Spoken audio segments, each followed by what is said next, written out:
What's up, internet? Welcome to my first live stream, my first how-to. I figured if I'm going to do a first of two things, let's do them both at the same time. That way, if we mess it up, we can mess it up real big. So today we're going to make an 8K time lapse using LR Timelapse.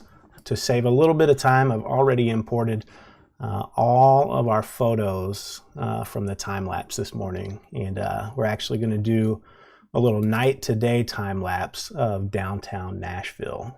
So you can see I've got a little over 500 raw images I shot earlier this morning. Started around 5 o'clock, finished up a little after 7 this morning. Some really cool shots. Look, I think they're going to look amazing. So we'll jump right in and get started, and then we'll talk a little bit later in the video, just around some of the things you're going to need to actually pull off an 8K time lapse, some camera specifics and some other things. But we'll have a little bit of render time where we'll have an opportunity to maybe fill in some of that time and talk about some of those specifics. So we're going to start right here in LR Timelapse. And there is a free version of this that's limited to the maximum output resolution, as well as a limit of 400 images you can process at a time. I'm using the Pro version today. I think the retail price is like $249. It allows you up to 8K, gives you some additional video render options and some other things. So definitely something to take a look at, but you can certainly start with the free version. And again, it's limited to 400 images in the free version, but tons of really cool stuff still that you can do with that free version. So we're going to go right to our Nashville night to day time lapse folder. You can see we've got all 533 of our images we're going to be using today. And the great thing about LR time lapse is right from the main screen, we can already get a really quick dirty preview of what our time lapse will actually end up looking like before any adjustments are made. Now we know these were all shot in RAW, and there's obviously a whole lot of detail still we need to bring out here in the shadows, and a ton of work to do to clean a lot of this up. But even with no adjustments, we can click play and you can see LR time lapse will run through pretty seamlessly, even with these full res 8K images, which is actually really impressive.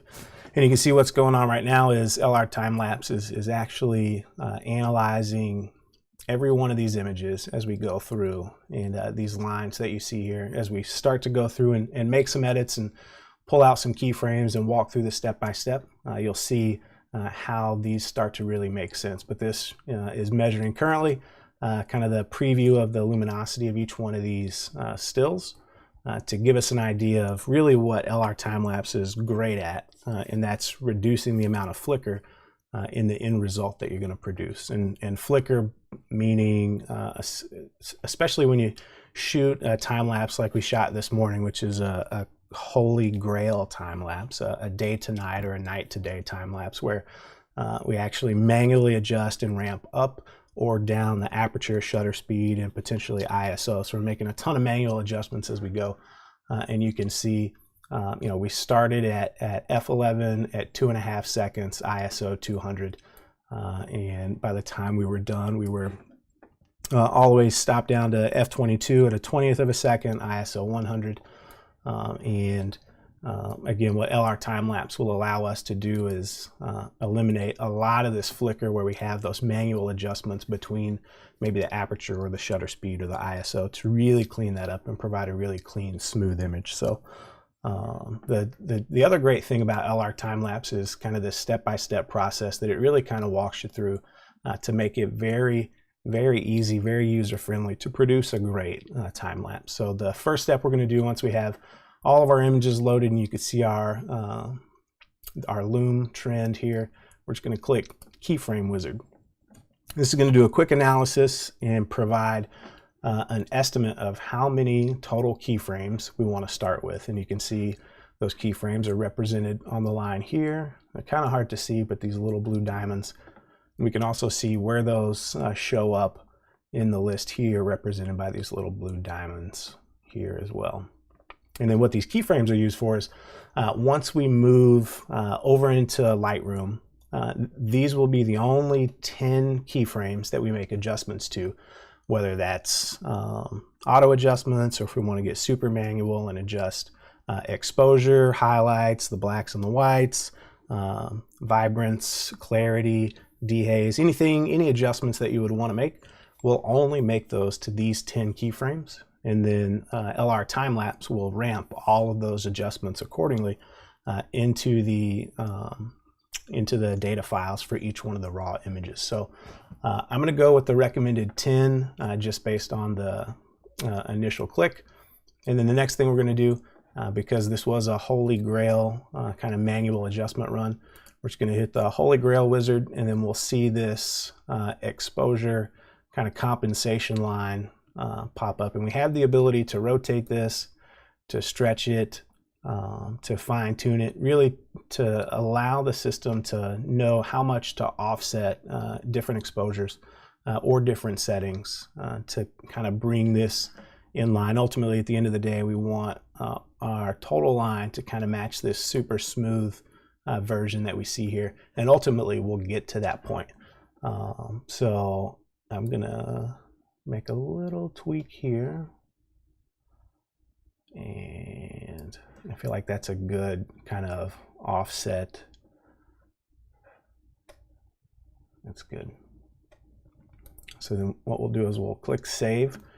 This is going to save all of these Holy Grail loom levelings into the XMP files of all of these RAWs. So now once that's done, our next step is actually to pull all of our images over into Lightroom. So we're going to open up Lightroom, and let's make sure you can see all of this.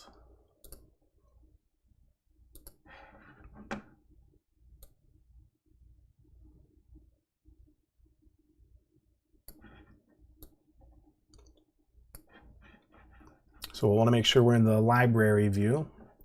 So we can just go over to LR Timelapse. So we can actually just click this button, and we're going to drag this down to Lightroom and back up here, and we'll drop these here.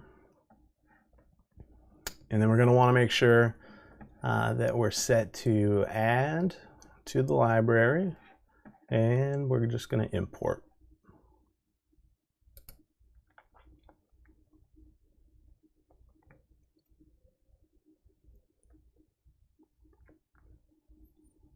And we'll give that just a minute to import. So while that's running, just a couple things. As we're making adjustments or we're doing anything in Lightroom, especially once we get to the point to start to export, we'll always want to make sure that we're working in the folder view and not the catalog view. So I'm just going to click on my Nashville Night Today folder here. And then when you initially install LR Timelapse, it installs a handful of presets and some filters into Lightroom to make it super easy to handle all the different keyframes. So right from our filters view here, I'm just going to filter to LRT5 keyframes. And this is going to pop out just the 10 keyframes that were selected. And again, these 10 were selected automatically through the wizard. You can certainly manually select your keyframes if you wanted to do that as well. And then what we're going to do here, now that we have our 10 keyframes, we're going to move over to develop. And now we have our 10 that we can make our adjustments to. So this will be the very first shot of the night. Just out of curiosity, what does auto look like?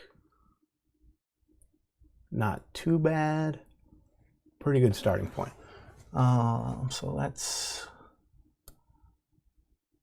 pull up a little in the shadows. A little more in the black here, so we can kind of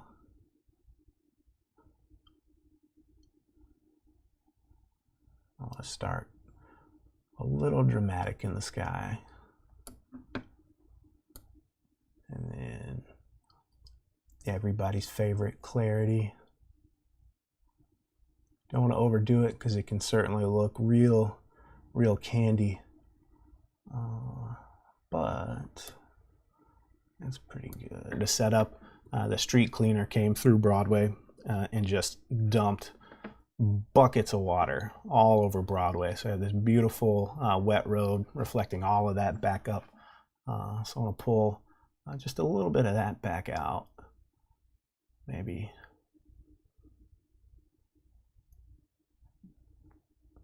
over exaggerate that, maybe just a little, because I'm crazy. And I think that's good. I like that. I like that. Maybe Maybe pull back a little on the whites, just with some of those bright lights. That's really hot right there, but I kind of like that look.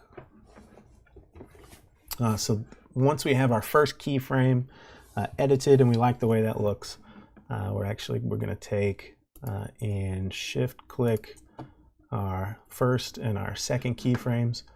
And again, LR Timelapse installs this handy little script as a part of Lightroom now. So I'm just going to hit this sync keyframes. And now I have a very similar starting point, should be, to move from one keyframe to the next. So this,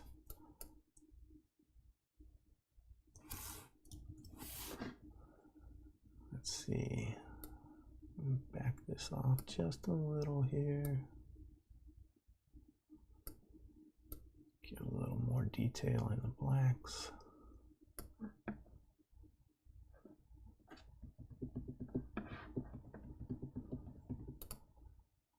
This keyframe 1, keyframe 10. We can already start to see the sun starting to come up over the river down there.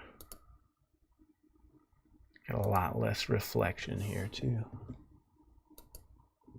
but still really moving along. All right, now we're going to sync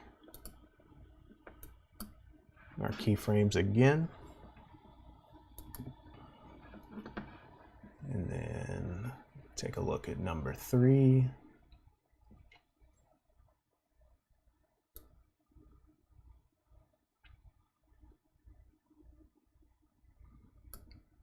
I'm just playing around with the tone sliders.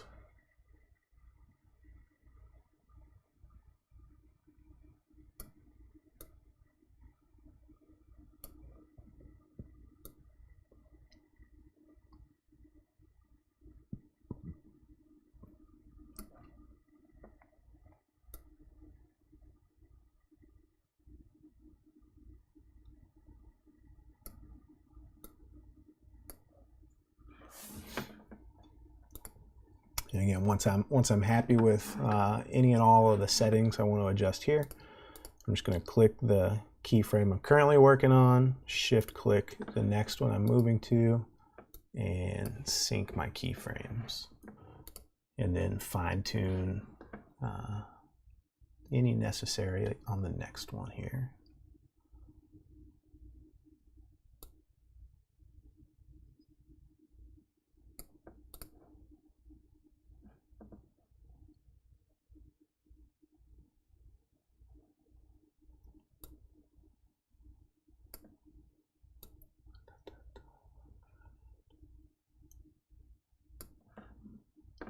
You can already see we've got some neon and some street lights starting to shut off as we're moving through. Sun really starting to pop out. Here we're almost halfway through the shoot here. I like that. And we're going to sync and then move on to our next one here. Starting to get some really good orange coming from that sunrise. I did not expect the level of clouds that I had this morning. It was great. It was a super nice surprise.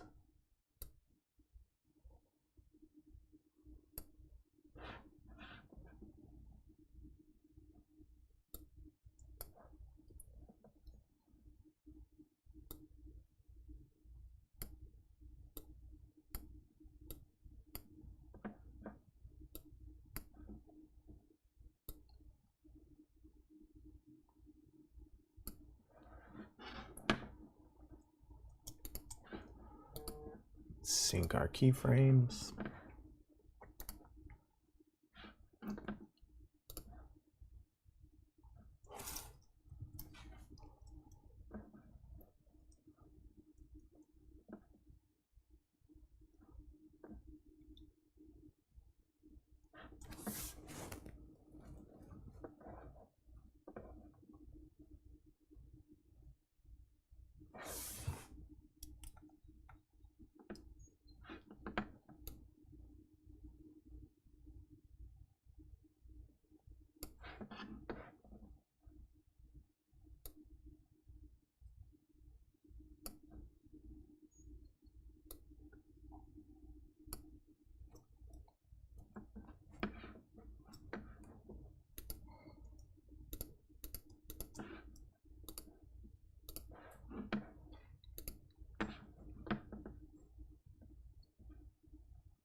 Already starting to get some good sunlight here coming over the buildings.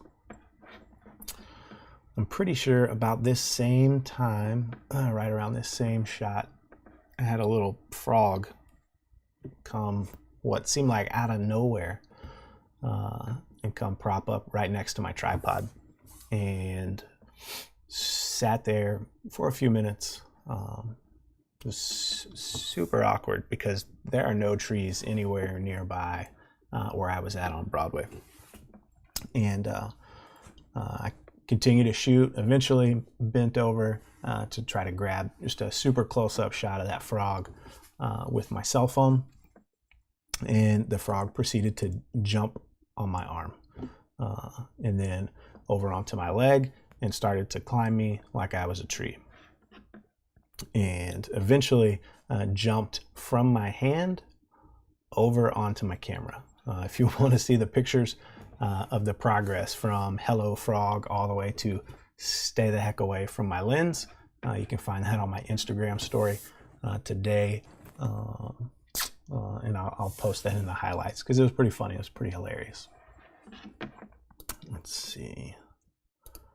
I think we're looking good here. Let's pull this up a little more in the blacks, just a little dark over here.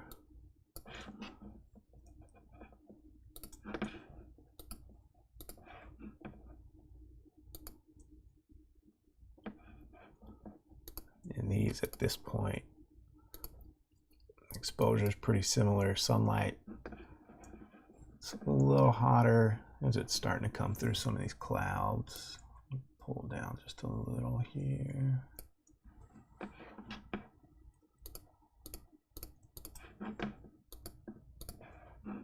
Sync these up.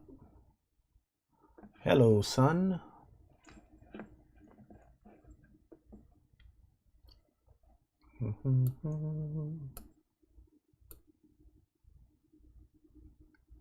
It's looking good.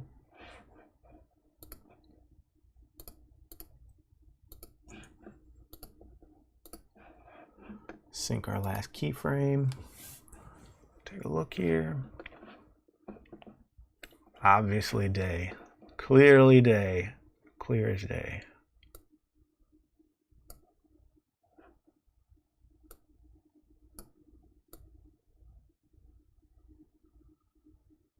Pull back a little.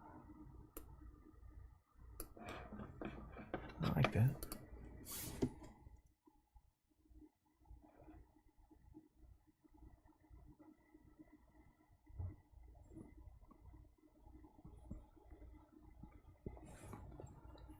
All right. Now, once we've got our all of our keyframes edited, and we feel like we're in a pretty good spot there, what we're going to do is go back to the library view, and we want to make sure we're in this view for this step. And we're just going to Command or Control S and save the metadata to each one of these files. I'm just going to click through. And I like to do this on each one of these individually, just so I know that's all done. All right. And then once we've done that, once we've saved all of the metadata for all of our 10 keyframes, we're going to pull all this info back into LR Timelapse. And one of the other cool things about LR Timelapse is you have handy kind of little helpers if you hover over any one of these buttons or even any one of these steps. So we know in the edit keyframe portion, this actually gives us just a quick tooltip to import, add, read all the metadata files if they're not fresh, and then use our filter to pull out just our keyframes, and then edit left to right, use the script, and then make sure we save all of the metadata for the 10 keyframes from that grid view once we're finished. Then once we're finished, like I said, we're going to come back to LR Timelapse, and we're just going to hit this reload button, and what we'll see is now all of our adjustments that were made to our 10 keyframes, we'll see that those are now represented here in LR Timelapse. And each one of our keyframes, we can just spot check a couple of these, jump down to our last keyframe here. All of our adjustments that were made to each one of those individually are there. And then every one of our frames in between our keyframes, you can see now have this red tint. It tells us that we definitely need to make some adjustments before we can move forward. So the great benefit that LR Timelapse gives us is now all of the changes, whether it's to white balance, tint, contrast, highlights, shadows, clarity, any of the adjustments that were made, LR Timelapse, once I click this auto transition button, will ramp those changes to create near seamless transitions of those adjustments to every one of these shots. So we'll just hit this auto transition, and we'll see now we have all of this data filled in for every one of these. Now you could make all of these adjustments by hand if you wanted to go in and individually edit each photo in Lightroom or in Photoshop or the editor of your choice. LR Timelapse just makes it super simple, super quick and easy, and is a great tool, a great resource just from this aspect. We haven't even gotten into some of the visual deflicker stuff. So now that we have all of the data here and all of our transition data implemented, the next thing we need to do is create visual previews. And then I'll show you one note here when it comes to creating visual previews. If you use LR Timelapse, you have an option to decide how many threads or how many images at a time that you want LR Timelapse to run through. Recommended is 4. I've found with my system, with the 2017 iMac, anywhere from 6 to 8 seems to work fairly well. I'm going to run with 6 for this run, and we're just going to hit visual previews. And now what you'll see is the Adobe D&G converter will start to run, and what we'll see is we'll start to see some visual loom updates start to occur. And we'll see eventually, over the course of the next 15 minutes or so, all of these frames will have visual previews, and we'll be able to actually see kind of the first run draft of our edited kind of transition ramped time lapse right within LR Timelapse. So we're going to let this run, give this a few minutes. While this is running, a couple things we can talk about just in regards to what you need to create an 8K time lapse. Aside from an intervalometer, you also need a camera that can do at least 36 megapixels. There are a handful of those consumer grade that are available today, and I'll give you a couple of models that are potentials, and I'll link those in the comments below as well. If you're interested, I'll include that list. And then you also need a ton of patience because not only does shooting a time lapse take time, for me, typically I shoot about 480 images. When you run that through down to about 24 frames a second, that's roughly 20 seconds of video. So this morning, I went a little overboard. I wanted to shoot a little extra, mainly because I had the frog hanging onto my camera, and I just wanted to let him chill and didn't want to just stand around awkwardly. So I just kept shooting. But 480 images, depending on your time in between shots, you're anywhere from an hour and 20 minutes to 2 hours for really, at the end of the day, 20 seconds worth of video, give or take. Now that's at 24 frames a second. If you want to shoot at, or if you want your end result to be 30 frames or 60 frames, just depending on the look that you're going for, plan accordingly. So definitely need patience, you need time, and it's definitely an opportunity to enjoy the scenario or the situation where you are. So So cameras that you need as of today, they're really only a handful of what I would consider consumer like grade or readily available. Like you could go into a Best Buy or any place like that. The Nikon D850, D810, both have the ability to shoot 36 megapixels. Sony A7R Mark III, Sony A7R Mark II. These images that we're working with today were shot with the Sony A7R Mark II. The new Sony CyberShot RX1R, the Sony A99 Mark II, both also at a minimum 36 megapixels or up. Canon, the Canon 5DS R, Canon 5DS. You also have a couple of Pentax models, the K-1 Mark II, the 645Z. Then there are some outliers that if any of you watching this video actually shoot with these cameras, I would love to hear from you. The Hasselblad X1D-50c, the Hasselblad 5HD, the H6D-50c, the H6D-100c, the H6D-400c. Some of those $10,000, $20,000, $30,000 cameras. Props to you if that's your daily shooter. The Mamaya Leaf Credo 50, the Leica S, and the Fujifilm GFX 50s also capable. Now this video today isn't really about how to shoot a time lapse. It's more how to edit and output an 8K time lapse with a couple of different tools available. But just a couple things to keep in mind since we have still a few minutes as we're running through our visual previews.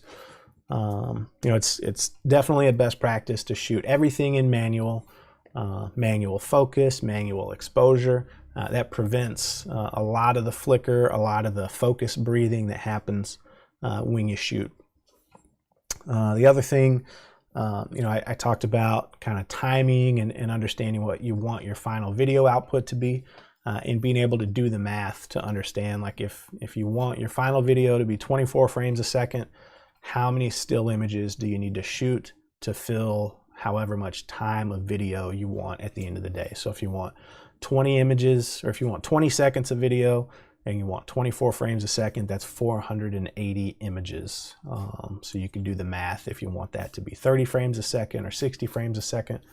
And you can certainly stretch that in your NLE at the end of the day to adjust up or down, but doing the math and understanding what your initial time investment is going to be is definitely good. And then, you know, once you pull back to the computer, you certainly don't have to have LR Timelapse. You don't have to have Lightroom. You don't have to have Photoshop. There are a ton of other free tools available out there to help you accomplish this same thing. What I would strongly encourage you to do is shoot your time lapse in RAW, if at all possible, all of those images together at the end of the day. So don't be afraid to shoot RAW. It's definitely going to be okay.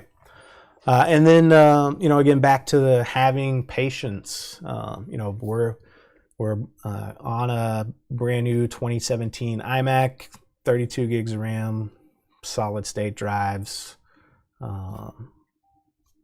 fairly decent, almost brand new computer. And it's still a bit of a workhorse to run through a lot of these RAW images. One of the downsides to working with RAW is each one of these files, once you start talking about 36 megapixel or greater still cameras, those files are huge. I think the raw file size for the images we're working with today are 43 megs, and we're running through a little over 500 of those. So you do the math, that's over 20 gigs we're trying to run through in a short period of time. So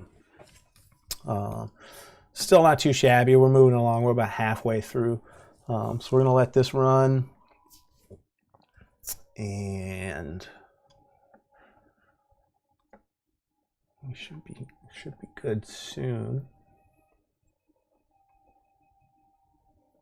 And you can see it's kind of hard to see as the visual previews start to pull together, but we have this kind of magenta visual loom line updating as we're running through the D&G converter, and you can see this has really started to smooth out quite a bit from what our initial loom line looked like. And let's see, we have almost half of our images, a little less than half, running currently. We can actually, without interrupting any of the workflow, we can just hit play and get a quick preview of what that looks like. You can see not too bad. It's definitely this low resolution preview,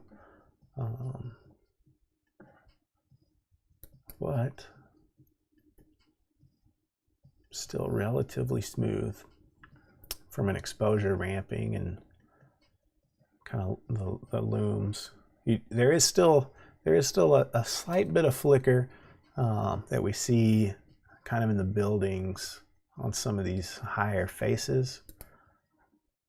And this flicker, we could probably account for in Lightroom if we wanted to get super detailed and maybe even pull out some additional keyframes. The reason I'm not super concerned about this is this flicker that you're seeing along the top of the building here, this and along this pedestrian rail, is that flicker is not from kind of the holy grail process of making manual adjustments as I'm shooting. That flicker is actually light flashing from behind me from the massive jumbotron outside of Bridgestone Arena. So that's kind of part of the ambiance of this part of Broadway at this time of day. So we're not gonna make adjustments to correct for that. When we talk about the flicker and the visual deflicker process that we'll go through here in just a minute, in LR Timelapse, that's the flicker where you may see the entire luminance of frames, like from one frame to the next, kind of flash as exposure jumps up and down very quickly. And Lightroom does a great job of preventing that.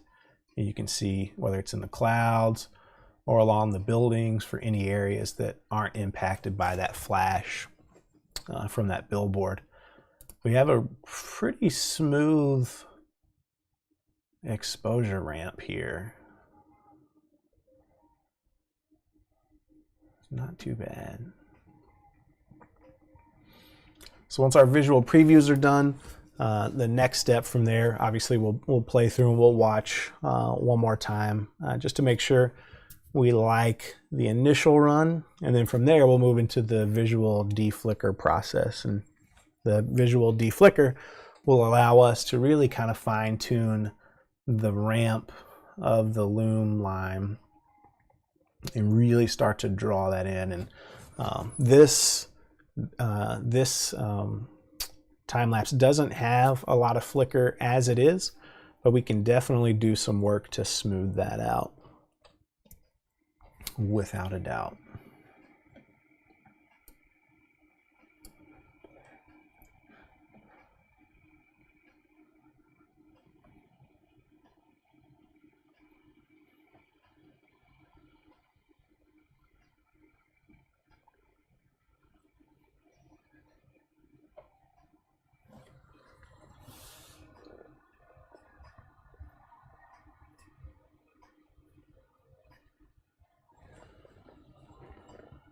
I'm just going to let this run for a few minutes.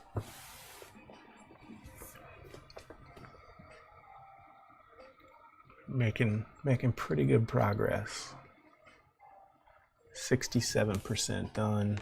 About 176 more images to go, and you can see LR Timelapse gives us kind of this visual countdown. Even gives what I have found to be a pretty good estimate of time remaining. So we'll let this run in the background here.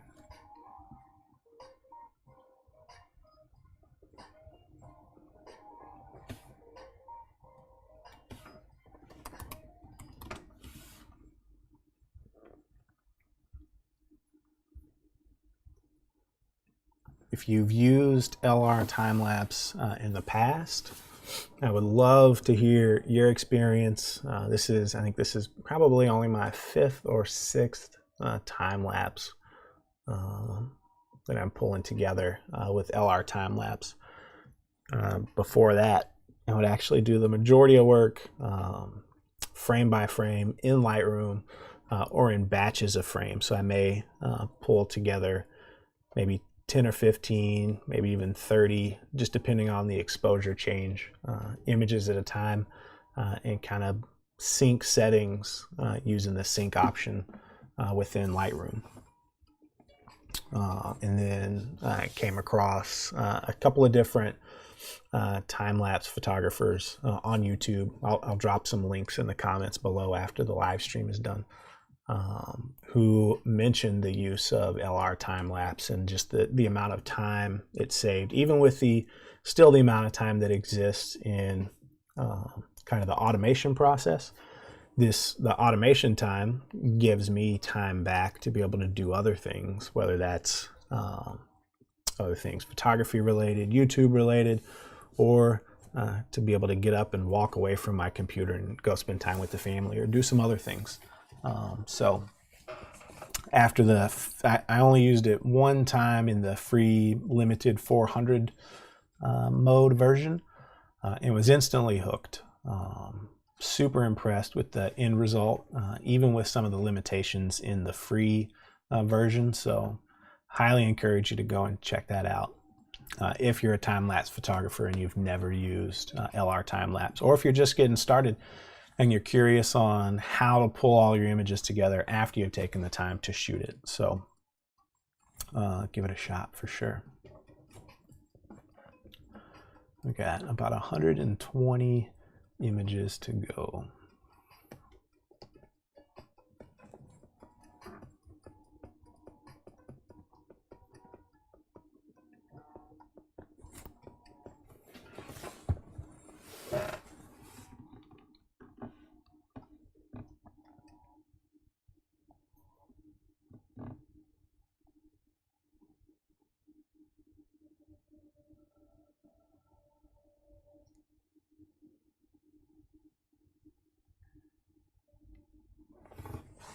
Here's this, I don't know if you can see this.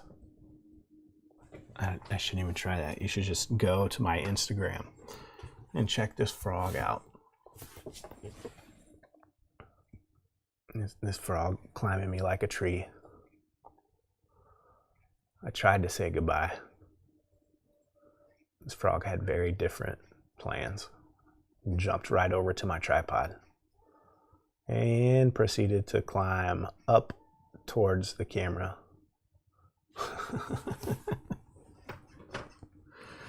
Instagram.com/Austin Allen, all one word, or from the app, just search Austin Allen, all one word, you'll find me.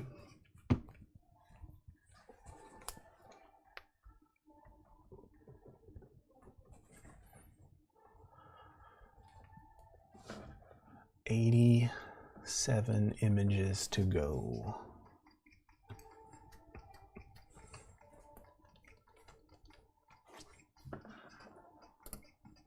How's this live stream looking? Still good.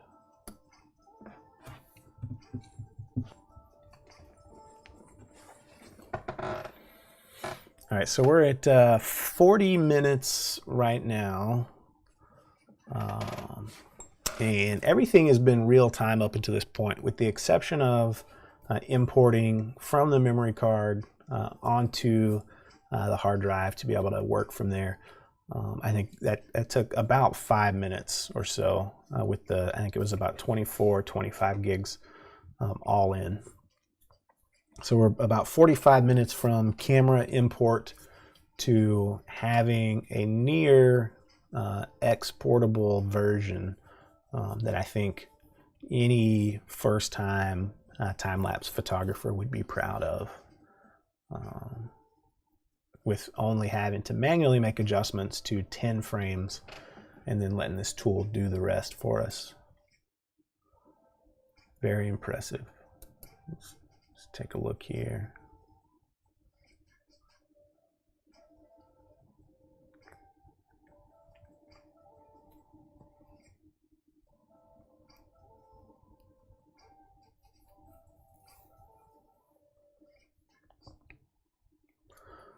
Looking pretty good, looking pretty good.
I'm sure you notice here there a ton of information presented in LR Timelapse, whether it's our preview lumens, our visual looms. You can actually see the interval in between each one of the shots. So as you're going through and maybe selecting keyframes earlier on in the process, you know, it clearly calls out when you have deviations from what the trended interval has been. So here around shot 81, 82, for some reason, there's a weird kind of couple second shift in between. Not really entirely sure what would have caused that. Because I run the intervalometer at 240 frames per cycle. So it showed up again here around 184, 185. Nothing too dramatic there. And then you can see here when I have 239 and then to 240. So the 239 would have been the last shot of the first series because we actually start with frame 0. I had about a 30-second gap as I actually shut the camera off, swapped out the battery just to be on the safe side. I think I still had about 40% remaining, but didn't want to take any chances. So swapped the battery out, booted back up. And then you can see as the sun started to rise, I actually shifted my interval from 15 seconds to 10 seconds in between frames, which was pretty quick and easy to do with that intervalometer. So now that all of our initial runs are done, we'll hit play. I have full visual previews now loaded.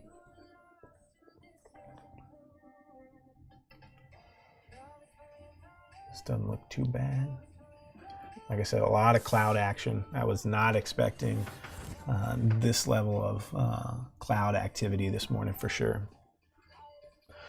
So now that we have all of our visual previews done, we're going to jump over to the visual deflicker step, which will be the last step before we update all of our metadata and start the video render process. So once we go to visual deflicker, you can see we now have this new trend line, this green line. This is the line we can fine tune for exactly how smooth we want our lumens, or how much of a deflicker process we want. So I'm gonna go with, because I don't want to make a ton of adjustments here, but I do want you to see just how it does smooth it out, because we still do have a couple of little peaks and valleys here, another one here, kind of a little dip here, and then we got a little spike here towards the end. So it's about 8 or 9. And then we have the option if we want to do a multi-pass deflicker, or if we just want to run it once. In my experience, I've run 2 passes. The first one pulls a ton of information in and makes a lot of different adjustments, just depending on the level of smoothing. And then I like that second pass. Usually only runs through and makes adjustments to probably 15 or 20 of the total group, but may make some little tweaks to where we may have some big outliers here or anything that's wildly outside of our trend line. So you could leave that for no multi-pass. If you're Lilu, no multi-pass, I don't know. So we're gonna apply, and we'll see we have a handful of frames that have jumped back over to this red tint here. And we're off to the races again. So now it'll make a pass through and make some adjustments to all of these in red, which if I had to guess is maybe about half, maybe a little more than half, to really pull in some of that adjustment. So we're gonna let that run.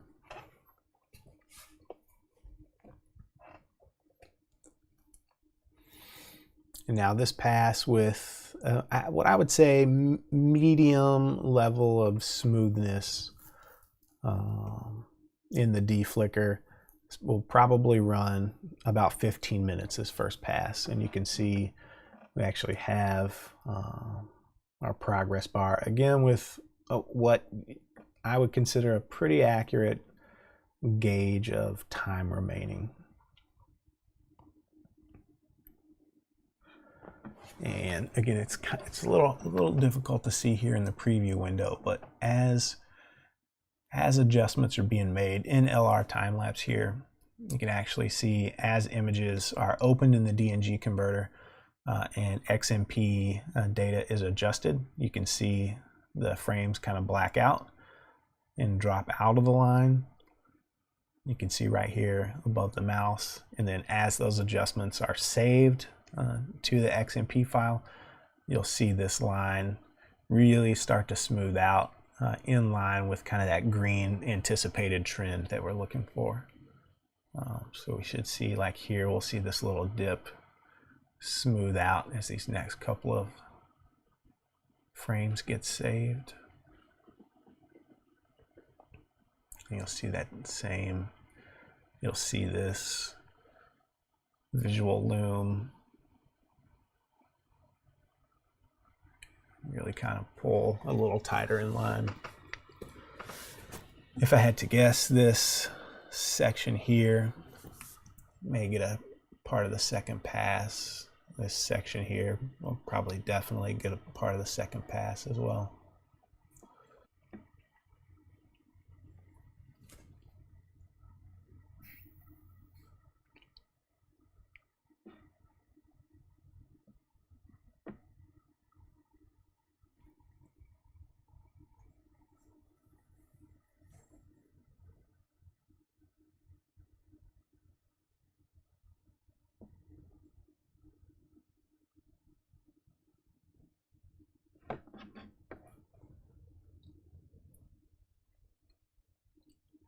See, it's really pulled this section in line here for sure. That's a lot smoother transition as we move from this night section.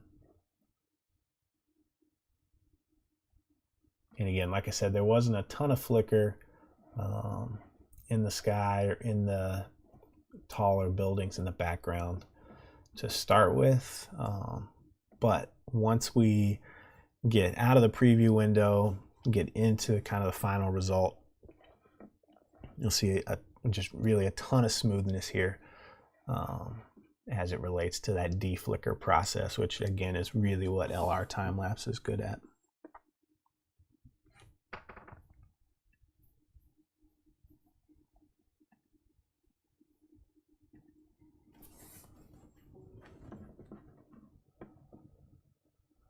You see here this big group of outliers we had here, definitely definitely smoothed out quite a bit here.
This first pass almost done.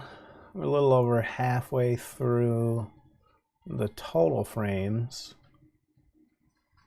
and probably 2 or 3 more minutes to run through this last back section here. Once the visual deflicker first pass is done, the second pass will run. I don't anticipate a ton would be picked up in that second pass. We'll see once this one's done. But then once our 2-pass visual deflicker is done, our next step will be to jump back over into Lightroom, update all of the metadata for all of our files there, just to refresh all the Lightroom information. And then from there, we'll actually export all of the images using an LR Timelapse preset in the Lightroom export menu. And then that'll prepare all of these images for the final video render, which you have a couple of different options. If you prefer to use a nonlinear editor like Final Cut Pro or Adobe Premiere, the Lightroom preset export will actually generate whatever quality JPEGs that you want, with all of our adjustments that LR Timelapse has been making this whole time baked into the file. Or you can actually use the built-in video render functionality in LR Timelapse, which I'll show you what that looks like. And it actually works really well. It's faster than I initially expected. And it actually has some additional features like some inherent blurring.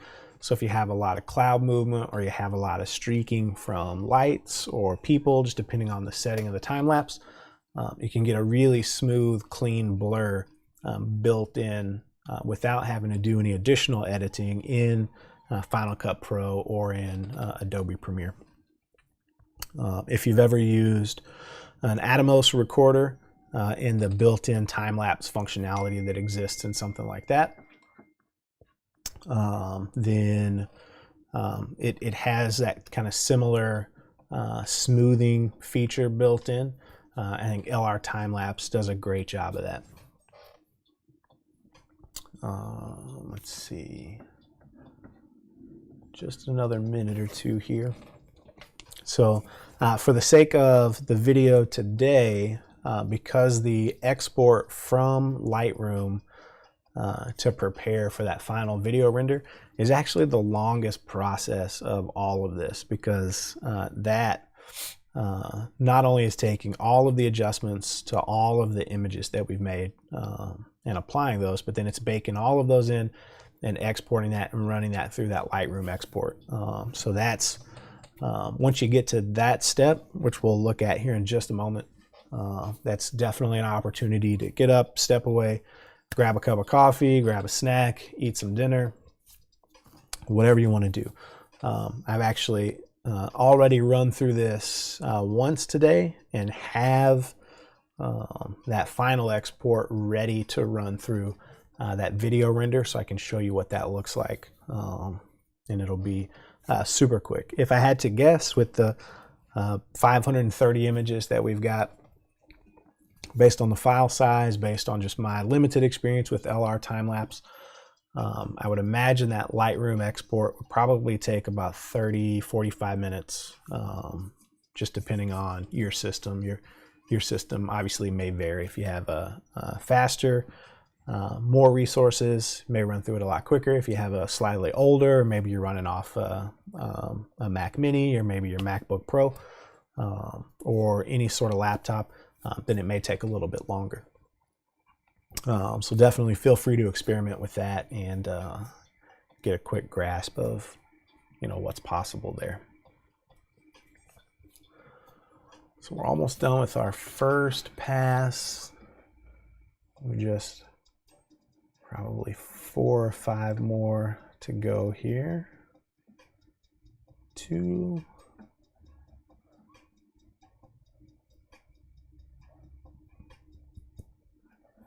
All right, second pass. You can see we got 2 here, where we had a pretty big delta in our interval, where I got distracted by the frog. We got, yeah, a few kind of where we expected, where our spike was here at the end, where we started to see some exposure change from night to day.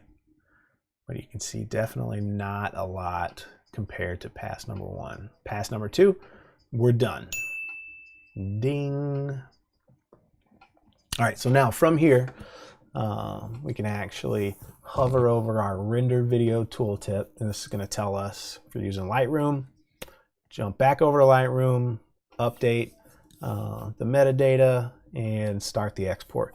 After Effects or Bridge, very similar. So from here, we can actually go back over to Lightroom.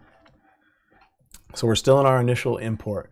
We want to go back to our filters, and we want to see the LR T5 full sequence. And now this is going to show us all. And now what you'll notice here is these exposures have not been updated in the preview here. So what we're actually going to do is Command or Control A to select all in our library view. And we're going to just right click any one of these and go to metadata and read metadata from files. And then Lightroom is going to pull in all of the XMP adjustments that LR Timelapse has made. And as that happens, you'll start to see previews in the preview pane start to update with those same adjustments. So we'll let this run for just a second to see how long this takes.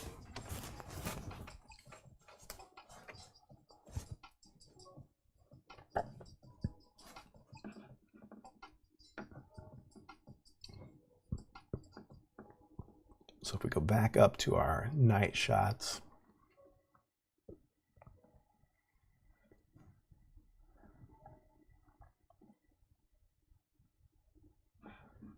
you can see there's our previews are updating.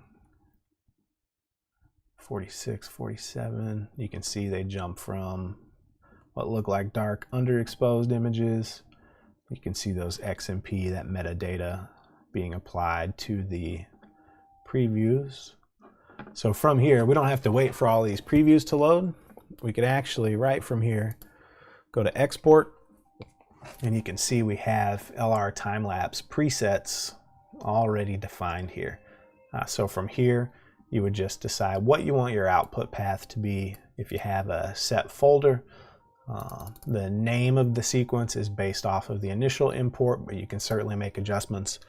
And then from here, you have the opportunity to choose right from this export if you want to start the process of 4K UHD, 6K, 8K. You can export the intermediary files as JPEG or TIFFs, and you have the option between 8-bit or 16-bit. And then under advanced settings, this should always be the path to the LR Timelapse application.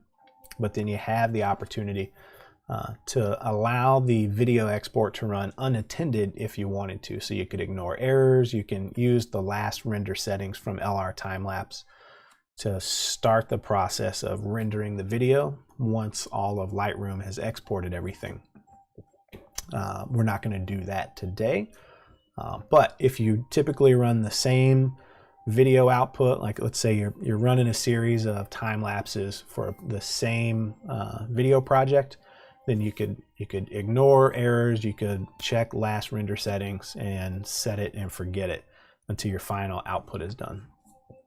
So once you hit export, again, that's where, again, the longest part of this entire process starts, and that's baking all of our adjustments into these files individually. We're not going to do that today. Like I said, I've already run through this once, so I'm going to pull LR Timelapse back up. And in my first night today here, I'm just going to go to File, Render Video. So once Lightroom has exported all of your intermediary files and you have a folder full of JPEGs or TIFFs, LR Timelapse will open back up the preset within Lightroom, prompts and creates this step for you already. So you would be presented with this window. And then now we have a ton of different options depending on whether you have the free version or the professional license version. So with the professional license, I have the option to run all the way up to 8K or use the original source resolution. So we're going to run an 8K UHD, so that's 7680 by 4320.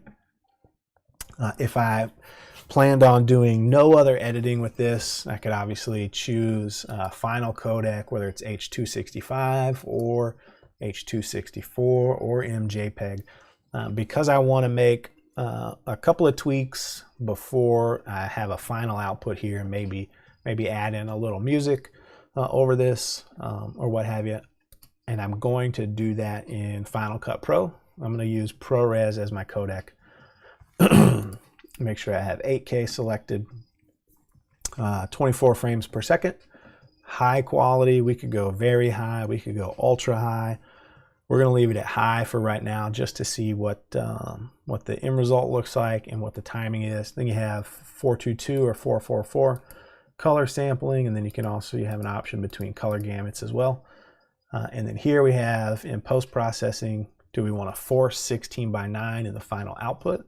Because my camera shoots raw images in 4:3. I want to force to 16:9, and then I can use this slider to make adjustments on where I want this framed. And you can see the bounding box here. So I want to pull this maybe to just right above the tip of the AT&T building and still have really all that great color in the road to start with. And then here we have the motion blur that I talked about earlier, so you can have no motion blur at all as we're transitioning between frames, low, medium, or high. I'm going to go with medium. I don't want to do any additional sharpening in post because I've already made some adjustments in Lightroom. If we wanted to overlay copyright and bake that into the image, you have the ability to do that custom right here. We're going to leave that unchecked, and we don't need a timestamp today. So once all this is done, really just two more things here, so we can show in Finder and then delete intermediary sequence after rendering. So if you check this box, after you render this video, before you could render a lower or higher resolution version, you would have to re-export all of your files from Lightroom again. I don't recommend doing this just because I know for me, I want to export a lower res version of the file to be able to share to Instagram and maybe to Facebook or Twitter. And I also want an 8K version to be able to have for full-on editing for future use. So I do not check this, and I save those intermediary files to be able to allow me to come back and re-render a video without having to go through any of the Lightroom process again. So now that this is done, I'm just going to put a little signifier here because I've already exported this once. So now we're going to render video. So now we've got a little over 20 seconds of video, around 20 seconds of video, and we can see our progress here. So we're running frame 9, 10, 11, so we have about 14 minutes left to render. Not too shabby for a 2017 iMac with 8K full UHD video. So 12, 13 minutes. Moving along at a pretty good pace. We can close Lightroom now. We're done with Lightroom for today. Let that render run.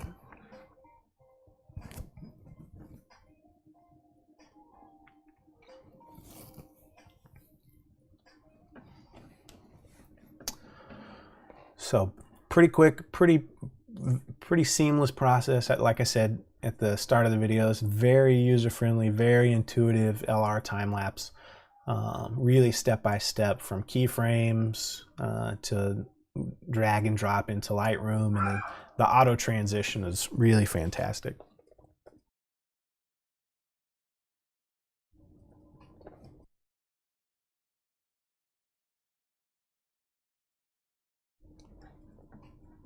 Then we'll let this continue to run in the background. Like I said, I ran through this a little earlier today because I wanted to save a little time for the renders.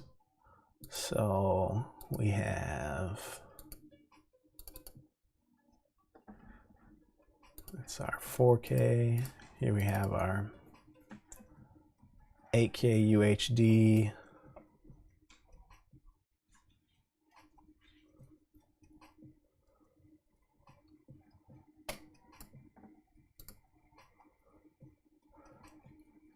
You can see LR Timelapse does a really good job of laying in some of that additional motion blur.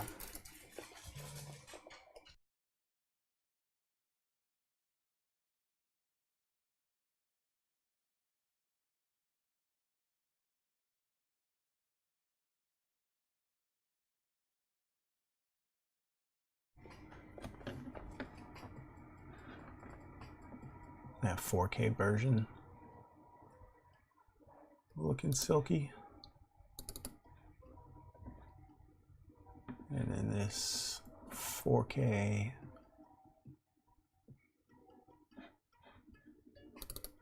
ProRes. So we got those if we want to share at a lower quality. So we have our 8K. We're at a little over 3.5 gigs. So from here, the last thing I would want to do before I wrap up the file is I would pull this over to Final Cut, which I've already done here, and really just would do two things, and that's drop a keyframe on scale at the very beginning, and for this one you can see I've scaled up about 110%, and then jump to the end with a second keyframe to pull that scale back out to 100%.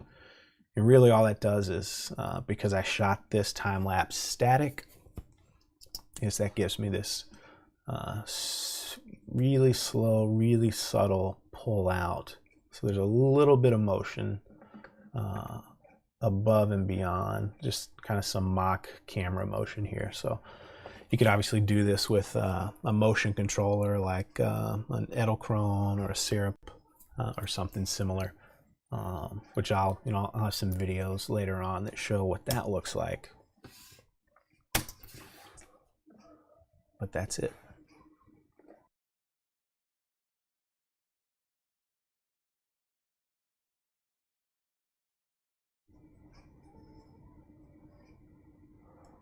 All in, this process start to finish for the edit, it's probably a total of about 2 hours all together when you look at LR Timelapse render and then Final Cut Pro render,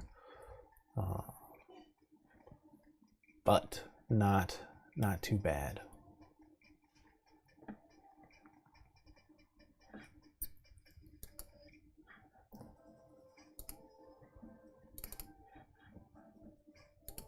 I'll leave you with, let's see this.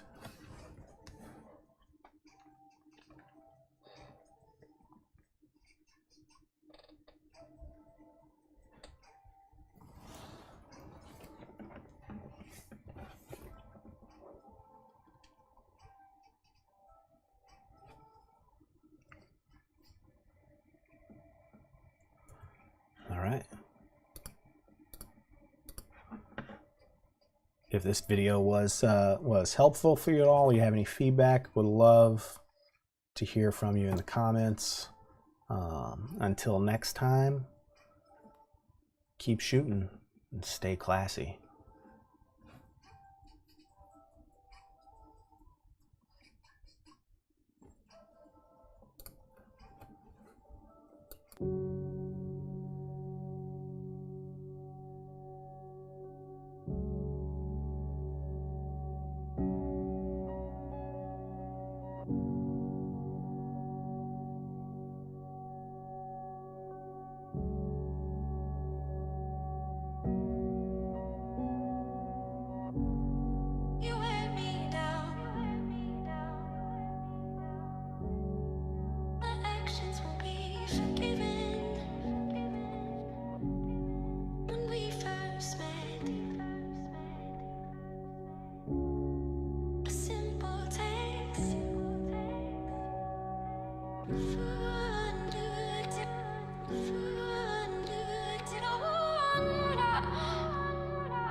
Lamps, perfume, master.